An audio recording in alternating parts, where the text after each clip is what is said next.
আসসালামু আলাইকুম বন্ধুরা, কেমন আছেন সবাই? আশা করি আপনারা সবাই ভালো আছেন। আল্লাহর অশেষ রহমতে আপনারা সবাই সুস্থ আছেন। আমি একদম শুরু থেকে আপডেটগুলো দেওয়ার চেষ্টা করব। 20,000 নতুন কইরা কোটা রাখা হয়েছে, যারা 2026 সালে, আমি গত কয়েকটা ভিডিওতে বলছিলাম যে 2026 সালে নতুন একটা ক্লিক ডে ঘোষণা করার কথা আছে। তো অলরেডি আপনাদেরকে 20,000 প্লাস নুল্লাস্তা কিন্তু দিবে নতুন ক্লিক ডেতে। তো এই ক্লিক ডেটা এখনো পর্যন্ত কোনো সম্ভাব্য ডেট যেটা সেটা কিন্তু উল্লেখ করা হয় নাই। মানে আপনাদেরকে শুধু জানাই দিছে এখানে দুইটা খাতে কিন্তু এই 20,000 শ্রমিক নিবে। তো এখানে দুইটা দিছে, সিজনাল এবং নন সিজনাল। টু এখানে বলা হইতেছে সিজনাল যেটা কৃষি বিষয় এবং স্পন্সর বিষয়, ওটা নন সিজনাল।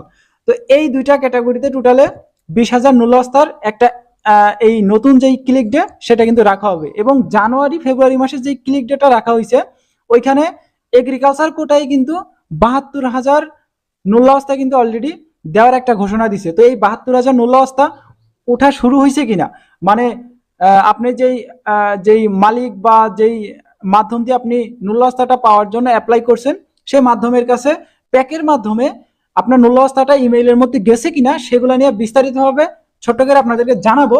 তার আগে একটু জানিয়ে রাখি যে 2026 সালে যারা নতুন অ্যাপ্লাই করার জন্য ঘুরতেছেন অনেক মালিক পক্ষর কাছে, তারা দিতে পারেন। যদি আপনাকে বলে যে ভাই আমাকে 26 সালে আর একটা নতুন ক্লিক ডে ঘোষণা করা হয়েছে, তো এই ক্লিক ডের ভিতরে আপনাকে আপনার যে ওয়ার্ক পারমিটের অ্যাপ্লাইটা সেটা করাই দেওয়া হবে, আমাকে আপনার পাসপোর্ট বা ফটোকপি যেগুলো হোক দেন। যদি বলে এরকম তাহলে দিবেন, এখন কোনো সমস্যা নাই, কেননা এটা গেজেট আকারে প্রকাশ করছে যে 20,000 প্লাস যে নুল্লাস্তাটা 2026 সালের নেক্সট ক্লিক ডেতে সেটা রাখা হবে, সেটা কিন্তু অলরেডি গেজেট আকারে প্রকাশ করে দিছে।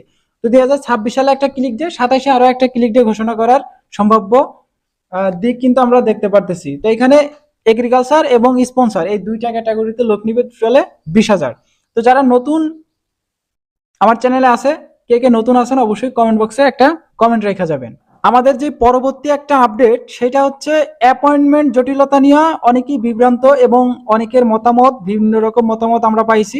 তো এখানে কোনো মতামতের কোনো সিস্টেম কিন্তু অ্যালাউ হবে না। এখানে আমি আপনাদেরকে যে আপডেটটা এখন দিব সেই অ্যাম্বাসেডর অ্যান্টনিও আলেজান্দ্রো, ওই টাকলা সাহেব আমাদের কাছে যে আপডেটটা দিছে সেটা হলো, দেখেন যাদের অরিজিনাল নুল্লাওয়াস্তা আছে তারাই শুধুমাত্র অ্যাপয়েন্টমেন্টটা পাবেন।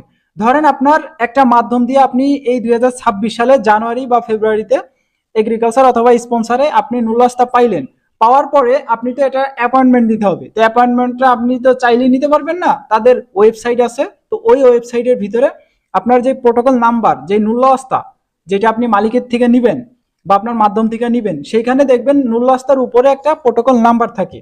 তো ওই প্রোটোকল নাম্বার দিয়া তাদের ওয়েবসাইটে, মানে ভিএফএস গ্লোবালের ওয়েবসাইটের থেকে আপনার অ্যাপয়েন্টমেন্টটা নিতে হয়। তো যখন আপনি ওই প্রোটোকল নাম্বারটা সাবমিট করবেন, ওদের ওয়েবসাইটে সাবমিট করবেন, তখন তাদের অটোমেটিক একটা সিস্টেম আছে। তো ওই সিস্টেমের মাধ্যমে আপনার নুল্লাস্তাটা যাচাই করবে। যদি আপনার ম্যাচ করে যে নুল্লাস্তাটা ঠিক আছে, প্রোটোকল নাম্বার ঠিক আছে, ওইখানকার মালিক টালিক সবই ঠিক আছে, তখন আপনাকে এই নুল্লাস্তাটায় অ্যাপয়েন্টমেন্টটা দিবে। অ্যাপয়েন্টমেন্ট দিলে পরবর্তীতে আপনি ভিএফএস গ্লোবালে জমা করতে পারবেন। এখন এখানে কথা হচ্ছে যে এখানে ফেক কিভাবে বুঝবেন বা অরিজিনাল কিভাবে বুঝবেন, এইটা বোঝার ক্ষমতা আপনাদেরকেও দেয় নাই, কাউকেই দেয় নাই। বাংলাদেশে কেউ এটা চেক করতে পারবে না।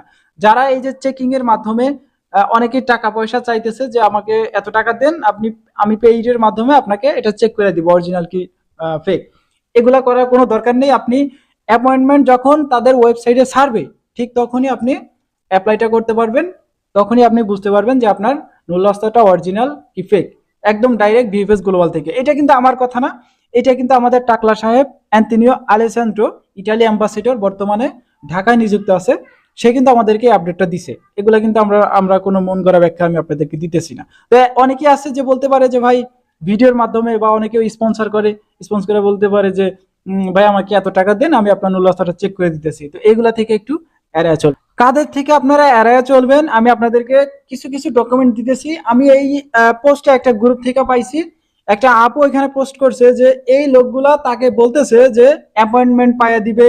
হ্যাঁ, ভিএফএস গ্লোবাল থেকে যেই আটকে থাকা 23-24 সালের পাসপোর্ট আছে এগুলা নাকি তারা সিস্টেমের মাধ্যমে তারা বের করে দিবে, ভিসা লাগাই দিবে। অনেক সিস্টেম আছে, তারা নাকি ভিসা লাগাই দিবে। এই যে দেখেন, এই যে এইরকমই কিন্তু কয়েকটা ফেসবুক পেজ আছে।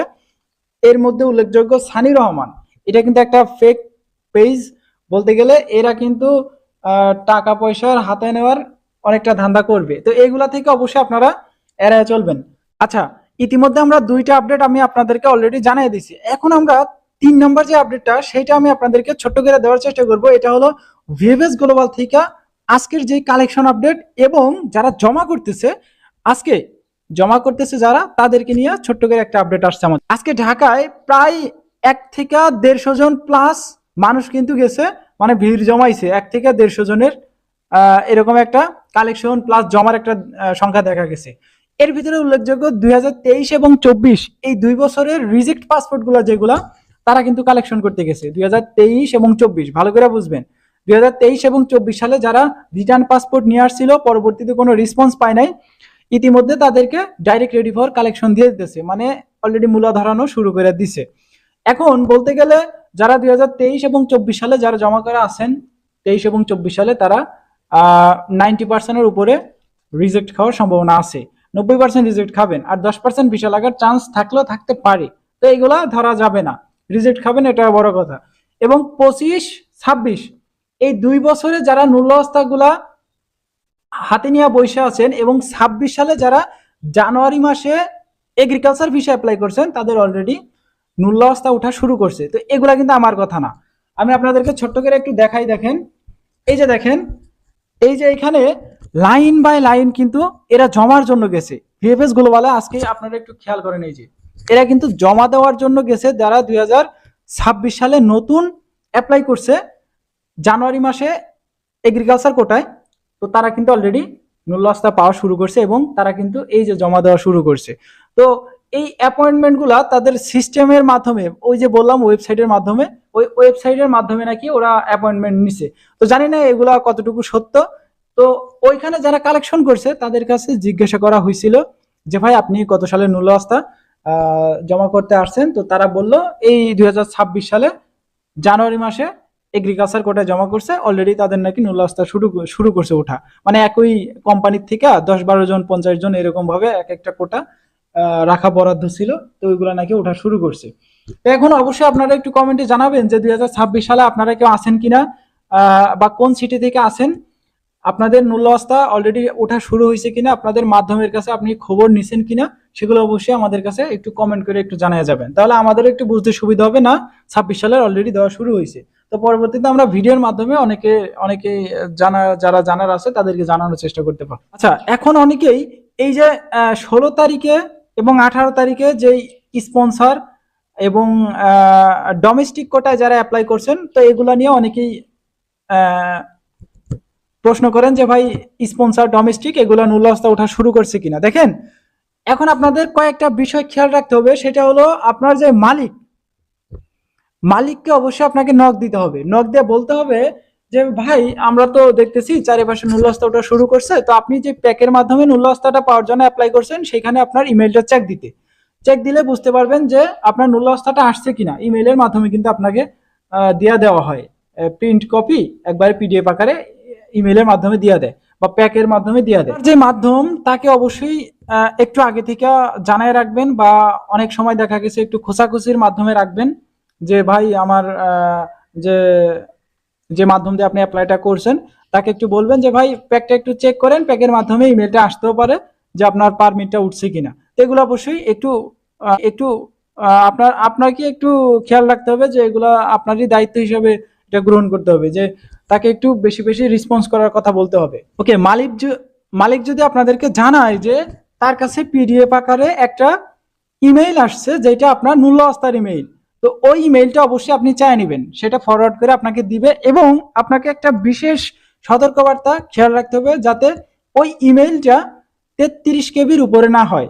অনেকেই আপনারা প্রশ্ন করেন যে ভাই এটা অরিজিনাল নাকি ফেক, কিভাবে বুঝবো। তো প্রথম পর্যায়ে যদি আপনি যাচাই করতে চান তাহলে একটা নুল্লাস্তার যে কেবিটা থাকে সেটা 33 কেবির উপরে হবে না, এরকমই একটু সামথিং বা এর কম বেশি হইতে পারে, কয়েক কেবি, এটা কোনো ব্যাপার না।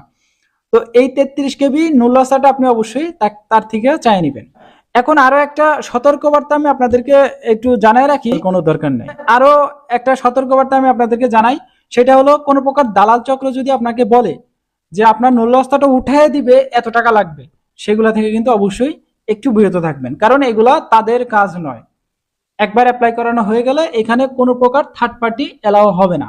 ভিসার ক্ষেত্রে আলাদা বিষয়, কিন্তু নুলস্তার ক্ষেত্রে এটা থার্ড পার্টির মাধ্যমে কোনো প্রকার কাজ হবে না। তো এগুলো অবশ্যই আপনাদের ফার্স্ট প্রায়োরিটি দিয়ে মাথায় রাখতে হবে। তো সে কি জানাইছে দেখেন, আমাদেরকে যেটা জানাইছে সেটা দেখেন, কয়েকটা পয়েন্ট আমাদেরকে উল্লেখ করে দিছে। 1 নম্বর পয়েন্ট, 1 বছরের বেশি সময় ধরে অপেক্ষমান ফ্যামিলি রিউনিয়ন আবেদনগুলো আলাদা করে চিহ্নিত করে দ্রুত মূল্যায়নের চেষ্টা করা হচ্ছে। টাকলা সাহেব জানাইতেছে যে যারা 2024, 25, 26 মানে 25 সাল পর্যন্ত যেই পাসপোর্টগুলো জমা করে রাখছেন, অনেক বছর হয়ে গেছে, 1-1.5 বছর হয়ে গেছে, তাদেরকে খুব দ্রুত আলাদা করতেছে। মানে এটা এই ফাইলগুলো চিহ্নিত করে, ধরেন যে একটা ফাইল জমা করার পরে তারা ওই ডেস্কের ভিতরে রাইখা দেয় ঝুলায়া, এগুলা কিন্তু আর কার্যক্রম করা হয় না। তো ওই ফাইলগুলো আলাদাকরণ কইরা দেখা গেছে এই বর্তমান সময় আইসা আলাদা করতেছে এবং খুব দ্রুত এগুলা ভিসা দেওয়ার যেই ব্যাপারটা সেটা কিন্তু ঘটাইতেছে। তো এগুলা কিন্তু ফ্যামিলি রিউনিয়ন ভিসা নিয়ে, এগুলা কিন্তু ওয়ার্ক ভিসা না। 2 নম্বর যে পয়েন্টটা সেটা হলো দেখেন, মানবিক দিক বিবেচনা করে ইটালি পররাষ্ট্র মন্ত্রণালয় বলছে দীর্ঘদিন পরিবার থেকে বিচ্ছিন্ন থাকা প্রবাসীদের মানসিক ও সামাজিক পরিস্থিতি বিবেচনায় নেওয়ায় প্রয়োজন, তাই ফাইল নিষ্পত্তির গতি বাড়ানোর উপর জোর দেওয়া হচ্ছে। বুঝতে পারছেন? তো অনেক ক্ষেত্রে দেখা গেছে একটা ফ্যামিলিতে ইটালিতে নেওয়ার জন্য অ্যাপ্লাই করছে, 1-1.5 বছর 2 বছর হয়ে যাইতেছে, কোনো রেসপন্স নাই। তো এইগুলা তারা মাথায় নিছে, বিবেচনায় নিয়ে এই ফাইলগুলা নিষ্পত্তি করার একটা পরিকল্পনা তারা করতেছে। 3 নম্বর যে পয়েন্টটা, কনসুলার কার্যক্রম জোরদার করার পরিকল্পনা, কাজের চাপ কমাতে এবং আবেদন যাচাই দ্রুত করতে দূতাবাসের কনসুলার কার্যক্রম আরো শক্তিশালী করার বিষয়টি আলোচনা করছে। 4 নম্বর পয়েন্ট, যাচাই প্রক্রিয়া দ্রুত করার চেষ্টা, কিছু ক্ষেত্রে অতিরিক্ত যাচাই বা ল্যাব টেস্টের কোনো কারণে আবেদন প্রক্রিয়া দীর্ঘ হয়। প্রশাসন এ ধরনের হ্যাঁ, বিষয়টা হচ্ছে এখানে আইনে কয়েকটা জটিলতা আছে, যে জটিলতার কারণে দেখা গেছে এই ভিসার প্রক্রিয়াটা অনেক জটিল হয়ে যায়। এর ভিতরে বিশেষভাবে উল্লেখযোগ্য, যদি আপনি ফোনে কোনো প্রকার বিবাহ হয়ে থাকে, পরবর্তীতে এই যে সঠিক যে তথ্যগুলো এগুলো যাচাই করতে 6 মাস 1 বছর হয়ে যায়। তো পরবর্তীতে দেখা গেছে ভিসা লাগে 1.5-2 বছর পরে। তো এইগুলা ক্ষেত্রে তারা খুব দ্রুত একটা পদক্ষেপ নিবে, এটাই তারা বলতেছে। সংশ্লিষ্ট কর্মকর্তা যারা আছে তারাই সবকিছু বিবেচনা কইরা এগুলা বলতেছে যে যেটাই হোক খুব দ্রুত যাতে কার্যক্রম কইরা এগুলা নিষ্পত্তি করে দেওয়া হয়।